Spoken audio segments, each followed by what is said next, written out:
सभी को सुबह की शुभकामनाएं। पिछली कक्षा में मैं आपको बड़े घर की पेटी पाठ के बारे में जानकारी प्राप्त कराया। आज मैं आपको एक ऐसी कविता के बारे में कहूँगा कि वो जीवन के लिए बहुमूल्य है। कि पहले मैं आपको द्वितीय सोपान पद्य भाग में दो भाग हैं। पहला भाग मध्यकालीन कविता, दूसरा भाग आधुनिक कविता। आज हम मध्यकालीन कविता के कवियों के बारे में मैं कुछ आपको कहना चाहता हूँ। मध्यकालीन कविता में संत कवियाँ आते हैं, जैसे कबीरदास, सूरदास, रैदास, मीराबाई आदि। ये सभी मध्यकालीन कवियाँ हैं। इनको संत कवियाँ भी कहा जाता है। संत कवियों में भक्ति कवियाँ भी मौजूद हैं। कि कबीरदास, आज हम कबीरदास के बारे में और कबीरदास के दोहे के बारे में आज हम कुछ जानकारी प्राप्त करेंगे। पहले मैं आपको मध्यकालीन कविता के महत्व के बारे में कहना चाहता हूँ। मध्यकालीन कविता ऐसी कविता है कि ये मध्यकालीन कविता में जीवन के बारे में, जीवन के मर्म के बारे में, सत्यता के बारे में दिया गया रहता है। जो हमारे जीवन में चलता है वही इन लोगों ने कविता के रूप में सारे लोगों को समझाना चाहते हैं। जीवन में क्या अतिमूल्य है, क्या प्रमुख है, जीवन में महत्वपूर्ण क्या है, जीवन का महत्वपूर्ण अंग क्या है, जीवन क्या है, इन सभी चीज़ों को ये मध्यकालीन कविता में दिए हैं। तो देखेंगे आज हम कबीरदास। पहले कवि परिचय। संत काव्यधारा के सर्वाधिक प्रभावशाली एवं भक्तिकालीन निर्गुण भक्ति के प्रवर्तक कबीरदास का जन्म काशी में सन 1399 में हुआ। नीरू एवं नीमा नामक जुलाहा दंपति ने आपका पालन पोषण किया। कबीर अनपढ़ थे किंतु वे आत्मज्ञानी थे। देखो, ये अनपढ़ थे, ये पढ़े लिखे नहीं थे, मगर ये आत्मज्ञानी थे। आत्मज्ञानी मतलब इनको कौन सा सही कौन सा गलत, इन सभी चीज़ों के बारे में इनको ज्ञान था। रामानंद जी की शिक्षाओं से प्रभावित कबीरदास जी को कुछ लोग रामानंद का ही शिष्य मानते हैं। एक दूसरा मत उन्हें सूफी सिद्धांत के प्रतिपादक शेख तकी का शिष्य मानता है। कहु कबीर मैं 100 गुरु पाया, जाका नाम विवेक रे के आधार पर कुछ लोगों का मत है कि कबीरदास जी किसी व्यक्ति के शिष्य नहीं थे।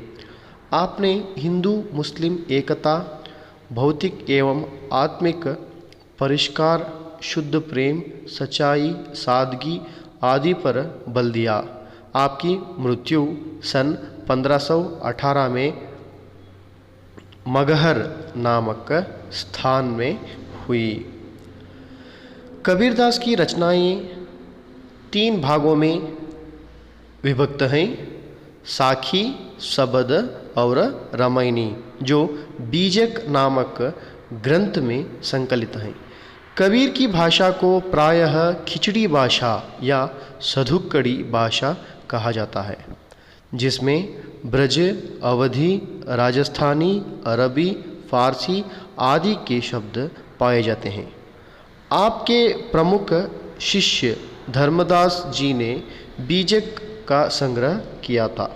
प्रस्तुत दोहों में कबीर ने गुरु की महिमा, शरीर की नश्वरता, परमात्मा की सर्वव्यापकता, भक्ति भावना एवं नीतिपरक उपदेश आदि गुणों पर प्रकाश डाला है। कि ये जो पद्य में कबीरदास ने मुख्यतः गुरु की महिमा के बारे में कहा गया है। शरीर की नश्वरता, इसका मतलब आदमी पैदा होता है, हर एक आदमी पैदा होने पर उसका अंत एक ना एक दिन होता है, उसका शरीर एक ना एक दिन नष्ट होता है। वो कितना भी आडंबर करे अपने जीवन में, एक ना एक दिन उसका जीवन नष्ट हो जाता है और उसका शरीर नश्वर हो जाता है। उसके बारे में और परमात्मा की व्यापकता के बारे में भी इन्होंने कहा गया है। अब हम पद्य देखेंगे। सद्गुरु के प्रताप तई मिटी गया सब दुख दर्द, कह कबीर दुविधा मिटी गुरु मिलिया रामानंद। कबीर कह रहे हैं, जो पहली पंक्ति में, कबीर गुरु की महिमा पर अत्यधिक विश्वास करते हैं। कबीर के अनुसार गुरु के बिना सफलता नहीं मिलती। सच्चे गुरु के मिल जाने से सब प्रकार के दुख दर्द मिट जाते हैं। कह रहे हैं गुरु के प्रताप में मिट गया सब दुख दर्द। गुरु के प्रताप से, उसके एक ब्लेसिंग से, जो ब्लेसिंग्स कहते हैं आशीर्वाद से, सारे जो दुख दर्द क्या होते हैं, मिट जाते हैं। और जो दूसरी पंक्ति में कह रहे हैं, कह कबीर दुविधा मिटी गुरु मिलिया रामानंद। कबीर क्या कह रहे हैं, दुविधाएं मिटी, समाप्त हो, सारी दुविधाएं समाप्त हो जाते हैं। कौन मिलने पर, गुरु मिलने पर। जैसे कबीर को अपना गुरु रामानंद मिल गया, मिल जाने पर सारी दुविधाएं जीवन की दुविधाएं मिट जाते हैं। कि ये कबीर अब क्या हुए हैं, रामानंद मिलने पर खुश हुए हैं, प्रसन्न हुए हैं। गुरु रामानंद के आशीर्वाद से अब उनके दुख दर्द दूर हो जाएंगे और उनके जीवन को सही शिक्षा मिल जाएगी। इस तरह ये अपने गुरु के बारे में कह रहे हैं। तो दूसरी पंक्ति में भी गुरु के बारे में भी ही कह रहे हैं, गुरु गोविंद दोऊ खड़े काके लागू पाए, बलिहारी गुरु आपने जिन गोविंद दियो बताए। कि दूसरी पंक्तियों में कह रहे हैं, क्या कह रहे हैं, गुरु की महिमा का वर्णन करते हुए कह रहे हैं कि कबीर के मतानुसार गुरु की महिमा अपार है। गुरु के बिना ईश्वर का दर्शन असंभव है। यदि गुरु नहीं तो गोविंद कहाँ, कि गुरु ही नहीं तो गोविंद को कहाँ से दिखलाता है। इस दृष्टि से कबीर दास ने गुरु को गोविंद ईश्वर से भी ऊंचा स्थान प्रदान किया है। ये दो पंक्तियों का जो ये सार है। और अब हम तीसरी पंक्तियों में देखेंगे, माटी का है कुम्हार से तू क्या रौंदे मोय, एक दिन ऐसो होए गो मैं रौंदूंगी तोय। कि इसमें कह रहे हैं, कौन है, कबीरदास कह रहे हैं कि कुम्हार माटी को रौंद कर विभिन्न प्रकार की वस्तुएं बनाता है। कौन है, कुम्हार माटी को रौंद कर विभिन्न प्रकार की वस्तुएं बनाता है। इस दोहे में माटी कुम्हार से कह रहा है, क्या कह रहा है, तू मुझे क्या रौंदेगा, एक दिन ऐसा आएगा जब मैं तुझे रौंदूंगी। इसका मतलब क्या है, यहाँ मनुष्य की जो शरीर की नश्वरता के बारे में कह रहे हैं। मनुष्य को मृत्यु के उपरांत माटी में ही मिल जाना पड़ता है। इसलिए माटी आदमी से कह रही है, क्या कह रही है, घमंड ना करें, एक दिन इसी आदमी को मिट्टी में मिला जाता है। क्या ये घमंड नहीं करना कि एक ना एक दिन तुम्हें कहाँ मिलना है, आकर मिट्टी में ही मिलना है। कि कुम्हार माटी को क्या रौंदेगा, वास्तव में एक दिन माटी को रौंदेगी और कुम्हार के अस्तित्व को मिटा देगी। माटी क्या करेगी, कुम्हार को रौंदेगी, रौंद कर एक दिन आदमी के अस्तित्व को ही मिटा देगी। इसका मतलब क्या है, शरीर पर घमंड ना करे। ये शरीर मिट्टी में मिलने वाला है, ये शरीर पर क्या नहीं करना चाहिए, घमंड नहीं करना चाहिए, कह रहे हैं। और जो चौथी पंक्तियों में कह रहे हैं, निंदक नियरे राखिए आंगन कुटी छबाए, बिन पानी साबुन बिना निर्मल करे सुभाए। देखो ये कह रहे हैं कबीर ने आलोचकों की सराहना करते हुए उनकी भूमिका को महत्व पर प्रकाश डालते हुए कह रहे हैं, क्या कह रहे हैं? निंदा करने वाले व्यक्ति को अपना शत्रु कदापि नहीं मानना चाहिए। क्यों नहीं मानना चाहिए? देखो, उसे तो सदा अपने साथ रखना चाहिए, संभव हो तो अपने आंगन में ही उसको निवास बना देना चाहिए। वह बार बार आपके कृत्यों की आलोचना करेगा तथा इस प्रकार बिना साबुन पानी के प्रयोग से ही आप अपने स्वभाव को निर्मल बना देगा।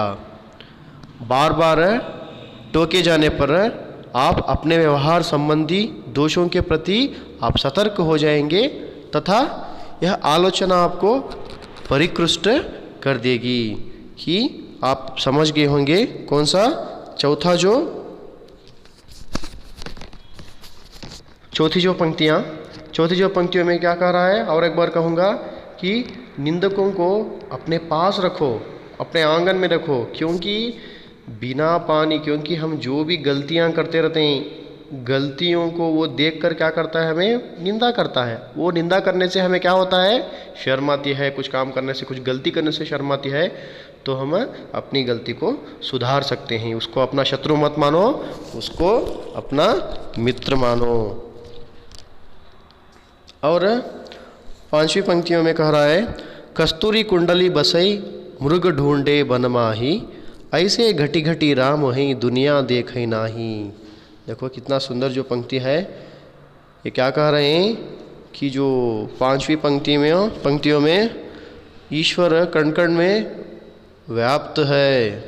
ईश्वर माने भगवान, भगवान कण कण में भी क्या है? वो व्याप्त है। ईश्वर की खोज के लिए यहाँ वहाँ भटकने की आवश्यकता नहीं है। जिस प्रकार कौन है?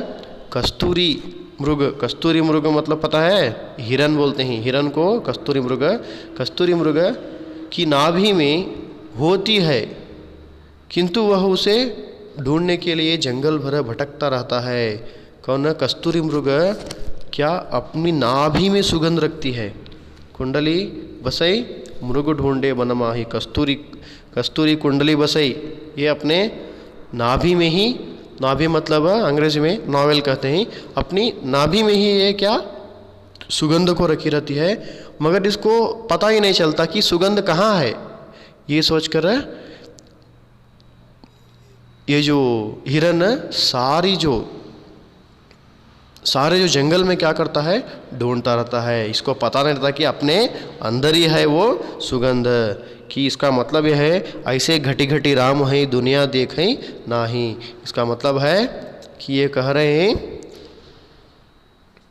ईश्वर प्रत्येक व्यक्ति में निवास करता है, किंतु मानव बाह्य जगत में खोज करता है। ये कह रहे हैं कि ऊपर वाला भगवान कहाँ रहता है?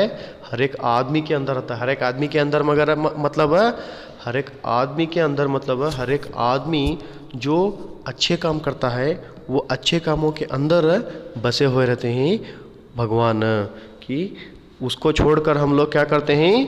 ढूंढने लगते हैं, कहाँ है भगवान? इधर है, उधर है, कहकर ढूंढते रहते हैं। कि वो कबीर ये कहना चाहते हैं कि भगवान कहीं नहीं है, हमारे अंदर ही हैं। हर एक आदमी के अंदर है, कहीं मत ढूंढो, अपने अच्छे कामों में ही भगवान है, कह रहे हैं। अब 6वीं पंक्तियाँ, बहुत दिनों की जोवती बाट तुम्हारी राम, जीव तरसे तुझ मिलन को मनि नाही विश्राम। कि ये पंक्तियों में क्या कह रहे हैं? कबीर राम को लेकर कबीरदास कहते हैं कि श्री राम से मिलने की बात कह रहे हैं कबीरदास, और ये भी कह रहे हैं कि राम से मिलने के लिए वे कई दिनों से प्रतीक्षा कर रहे हैं। राम मिलन के लिए उनका मन तरस रहा है। किसके? राम को मिलने के लिए। और इस मन को अभी तभी चैन मिलेगा जब प्रभु राम के दर्शन होंगे। कबीर के मन में राम से मिलने की उत्कंठ जिज्ञासा भी है। बिना राम से मिले उनके मन को शांति नहीं मिल पा रही है। किसके मन को? किसके मन को? कबीरदास के मन को। राम को मिले बिना इनको शांति नहीं मिल पा रही है। उनका मन अशांत है। राम से मिले बिना यह अशांति दूर नहीं होगी, कह रहे हैं कौन? कबीरदास। कि ये भगवान को लेकर वो उन पंक्तियों में कहा गया है। और 7वीं पंक्तियों में कह रहे हैं, जहाँ दया तहाँ धर्म है, जहाँ लोभ तहाँ पाप, जहाँ क्रोध तहाँ काल है, जहाँ क्षमा तहाँ आप। कितना सुंदर जो पंक्तियां हैं ये। 7वीं जो पंक्तियों में इतना सुंदर जो ढंग से कहा गया है कि कह रहे हैं कि जहाँ दया होती है वहाँ धर्म होता है, जहाँ लोभ होता है वहाँ पाप। लोभ का मतलब यहाँ ग्रीडीनेस बोलते हैं अंग्रेजी में, ग्रीडीनेस। लोभ होता है वहाँ पाप। देखो आदमी जब लोभी बन जाता है, जब लालची बन जाता है, तो अपने लालच के लिए क्या करता है? ये कुछ ना कुछ गलतियाँ कर बैठता है। वो जो गलती पाप बन जाती है। कि इसीलिए लोभ जहाँ होता है, जहाँ आदमी ज़्यादा लालची बन जाता है वहाँ पाप होते हैं। जहाँ क्रोध होता है वहाँ काल होता है। काल मतलब अंत, एंड बोलते हैं अंग्रेजी में। जहाँ क्रोध होता है वहाँ काल। जहाँ क्षमा होती है वहाँ विकास होता है। क्षमा जहाँ होती है वहाँ कौन होते हैं? आप। आप मतलब ऊपर वाले को कह रहे हैं, भगवान को कह रहे हैं। कबीरदास कहते हैं और एक बात, धर्म के अनुसार हमें सब पर दया करनी चाहिए, हमें लोभ से दूर रहना चाहिए। क्योंकि लोभ पाप का, लोभ से क्या होता है? पाप का जन्म होता है। मनुष्य लोभ के कारण गलत कार्यों में लग जाता है। हमें क्रोध नहीं करना चाहिए, अपितु हमें दूसरे लोगों को क्षमा कर देना चाहिए। कोई आदमी गलत करता है इसलिए हमें क्रोध नहीं करना चाहिए, हमें क्षमा करना चाहिए, उनको फॉरगिव करना चाहिए। और क्षमा करने से हमारी आत्मा को बल मिलता है। आत्मा मतलब सोल। सोल को क्या? हमें स्ट्रेंथ मिलता है, कह के कि 7वीं पंक्तियों में बहुत ही सुंदर ढंग से कहा गया है।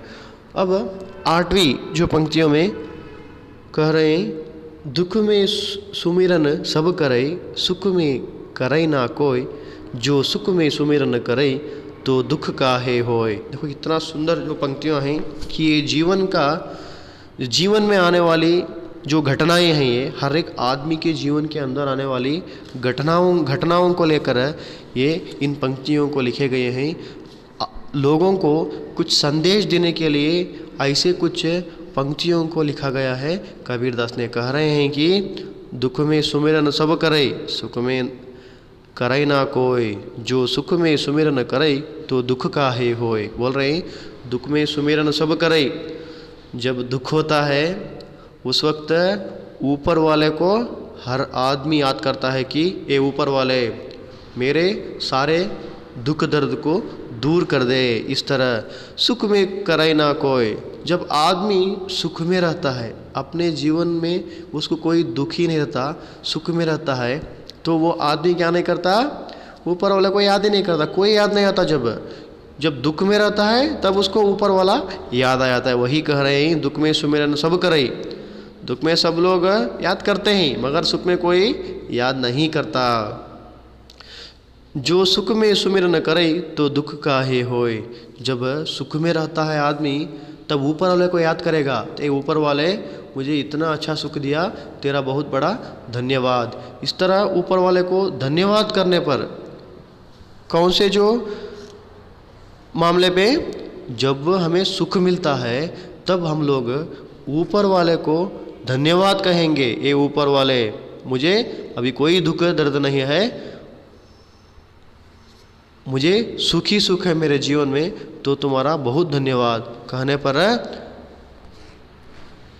क्या नहीं होता, तो दुख काहे होए, दुखी नहीं आता जीवन के अंदर। जब आदमी सुख के अंदर ऊपर वाले को याद करेगा तो जीवन में दुख नहीं रहेगा। जब आदमी सिर्फ दुख के समय, स्वार्थी है आदमी स्वार्थी है, स्वार्थी होकर ये क्या करता है, जब दुख आता है तो ऊपर वाले को याद करेगा, जब सुख आता है सब कुछ भूल कर अपने परिवार के साथ, अपने दोस्तों के साथ, मित्रों के साथ वो बैठ कर क्या करेगा, सुखी से रहेगा, ऊपर वाले को याद नहीं करेगा। कि ये कबीरदास ये कहना चाहते हैं कि दुख में हर एक आदमी याद करता है, सुख में याद करो ऊपर वाले को तो दुख कभी भी नहीं आएगा। इस तरह की कुछ बातों को कह रहे हैं। ये तो बहुत ही सत्य, एक बड़ा सा सत्य है।